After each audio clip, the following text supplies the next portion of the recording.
দেখেন হাঁস ছাদে উঠে গেছে পানি খাওয়ার জন্য। আছে এবং লেবু দেখা যাচ্ছে।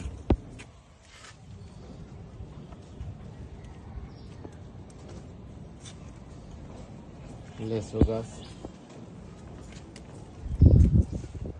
এটা হলো আম গাছ, এটা হলো বড়ই গাছ। বড়ই ফুল আসছে অনেকগুলাই, বড়ই খাওয়া যাবে। মরিচ গাছ, বোম্বাই মরিচ, ধান্না মরিচ।